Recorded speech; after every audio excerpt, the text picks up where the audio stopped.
आज हमारे साथ है संजय चतुर्वेदी जी, जो कि मीडिया हाउस में मार्केटिंग मैनेजर है। अगर हम फार्म बिल की बात करें तो क्या आपको नहीं लगता बिना बहस के बिल पास कराने के लेकर किसानों में सरकार के प्रति अविश्वास पैदा हो रहा है? और आपके विचार से इस नए कानून से किसानों को क्या लाभ होगा? ये सही है कि मोदी सरकार काम बहुत अच्छा कर रही है, लेकिन ये परेशानी हो रही है कि वो बिल पास कर देते हैं और दूसरों को बताने में देर कर रहे हैं। समर्थन मूल्य हो चाहे बाजार भाव हो, ये किसानों के बीच में बताया नहीं जा रहा है, जिसकी वजह से अविश्वास की भावना हो रही है और विपक्षी सरकार भी इसमें लगकर उसमें हवा दे रही है, जिसकी वजह से किसान आक्रोशित हैं। इनमें चाहिए मोदी सरकार को कि पहले किसानों के बीच में अपनी बात को रखा जाए, उसके बाद बिल पास किया जाए। जहां तक फायदे की बात है, इसमें किसानों को फायदा तो बहुत है। वो समर्थन मूल्य से भी आगे जा सकते हैं, अपनी फसलों को पहले ही बुक करा के मूल्य ले सकते हैं और बाजार में कहीं भी उसको बेच सकते हैं। लेकिन इन बातों को बहुत जरूरी है कि लोगों के बीच में, किसानों के बीच में रखा जाए, उनको बताया जाए, जगह जगह मीटिंग किया जाए, बीजेपी वर्कर या जो भी उसके अधिकारी हैं उनको बताएं, और जिसकी वजह से किसानों के बीच में जो भ्रम हो रहा है वो दूर हो और इससे एक बढ़िया माहौल पैदा होगा देश में। सर, अगर हम राष्ट्रीय शिक्षा नीति की बात करें तो एट प्रेजेंट भारत 2020 की वैश्विक शिक्षा रैंकिंग में 35वें स्थान पर है। तो क्या आपको लगता है कि नैतिक शिक्षा पॉलिसी 2020 के लागू होने के कारण बदलाव देखा जाएगा? भारत में शिक्षा नीति बहुत बड़ी बनाई गई है, जो नया बना है 20 का, लेकिन अभी बहुत कमियां हैं, बहुत सारे काम करने हैं। और भारत में जनसंख्या की वजह से मूलभूत आवश्यकताएं अभी बहुत बाकी हैं। अभी तमाम जगहों पे टीचर नहीं है, स्कूल नहीं है, टॉयलेट नहीं है। जहां तक आज ऑनलाइन पढ़ाई की बात हो रही है, उसमें भी दिक्कत है। तमाम दूर दराज क्षेत्रों में नेट की प्रॉब्लम है, वहां नेट नहीं चलते हैं, बच्चों की कोई ऑनलाइन क्लास नहीं चल पा रही है। इन सभी विषयों पे बहुत ढेर सारे काम करने हैं। चूंकि जनसंख्या ज्यादा है, लेकिन भारत सरकार इस पर बहुत तेजी से काम कर रही है और हमें लगता है कि इन विषयों पे अगर ध्यान दिया जाएगा, जिस तरह से भारत सरकार चल रही है, तो अच्छी शिक्षा नीति की एक बड़ी बराबरी दूसरे देशों के साथ हम लोग कर लेंगे और भारत भी अग्रणी देशों के साथ, अच्छे देशों के साथ पढ़ाई के मामले में भी आगे बढ़ जाएगा। भारत के प्रधानमंत्री के द्वारा बेटी बचाओ बेटी पढ़ाओ जैसी नीति लाई जा रही है, लेकिन इसी के साथ उनके प्रति अपराध भी बढ़ते जा रहे हैं। इसका क्या कारण है? और क्या आपको लगता है कहीं ना कहीं उत्तर प्रदेश की सरकार महिलाओं को सुरक्षा सुनिश्चित कराने में विफल रही है? जहां तक मोदी सरकार का सवाल है, मोदी सरकार इस पर महिलाओं के उत्थान के लिए बहुत ढेर सारे काम कर रही है। दिक्कत क्या है कि ये अभी तक पुरुष प्रधान समाज रहा है। पुरुष इसको समझ नहीं रहे हैं, जान नहीं रहे हैं। इसलिए बहुत जरूरी है कि महिलाओं को भी आगे बढ़ाया जाए, उनको रोजगार दिया जाए। जब वो आगे बढ़ेंगी तो निश्चित रूप से उनमें उत्थान होगा और पुरुष को उसमें कोई परेशानी नहीं होगी।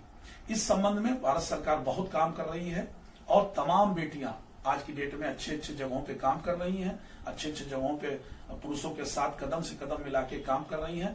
लेकिन ये जरूर है कि अभी महिलाओं में अपराध बढ़ता जा रहा है। इसके लिए समाज को जागरूक बनाने की जरूरत है, लोगों को जागरूक बनाने की जरूरत है, लोगों को शिक्षा देने की जरूरत है, पुरुषों को बताने की जरूरत है कि ये अपने घर की महिलाएं हैं। और जब इस पर काम होगा तब जाके ये अपराध कम होंगे और महिलाएं आगे बढ़ेंगी।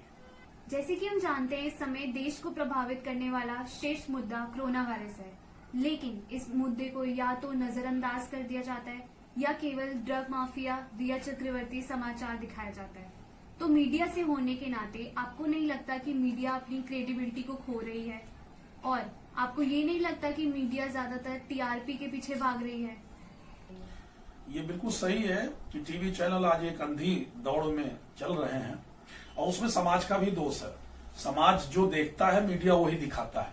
आज समाज सुशांत की खबरों को, रिया की खबरों को ज्यादा देखता है, लेकिन जरूरत इस बात की है कि कुछ दिन अगर इसी तरह चलता रहा तो मीडिया हाउस की क्रेडिबिलिटी जरूर खराब होगी।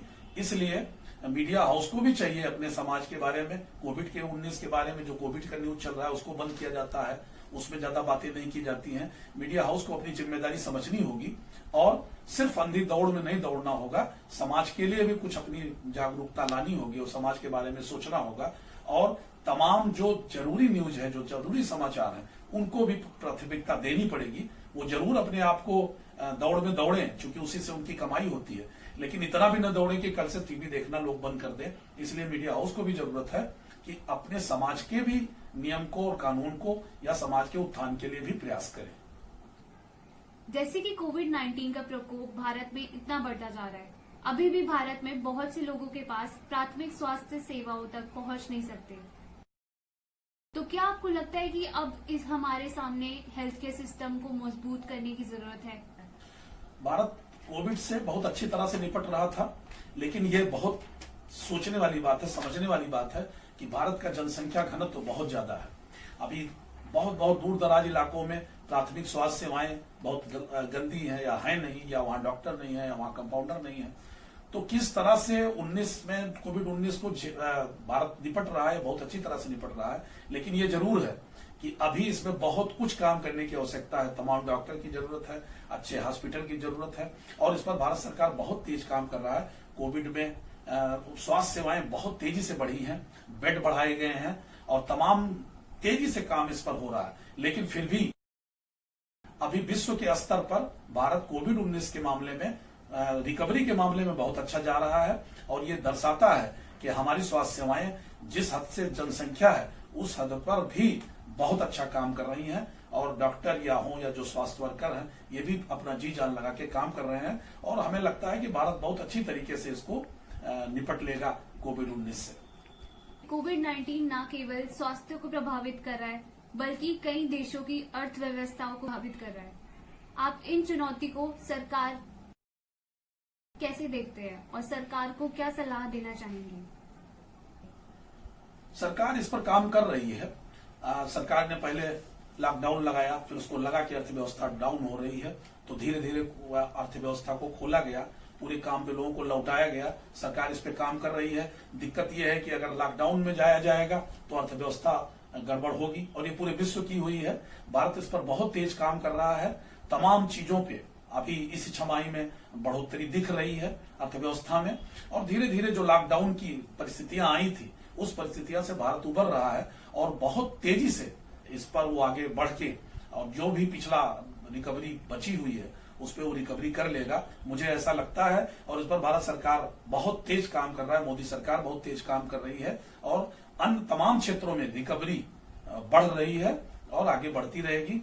जहां तक कोविड-19 का दुष्प्रभाव है, वह सब पूरे विश्व में दुष्प्रभाव रहा है, भारत पर भी है, लेकिन भारत बहुत तेजी से इसको निपटने का काम कर रहा है, और जल्द ही हमें लगता है कि ये जो अर्थव्यवस्था में गड़बड़ी हुई है वो मेकअप हो जाएगी। बहुत बहुत शुक्रिया सर आपका। Thank you. आज के लिए बस इतना ही। हम मिलते हैं आपसे अगले एपिसोड के प्राइम टाइम में। तब तक के लिए देखते रहिए न्यूज नाउ।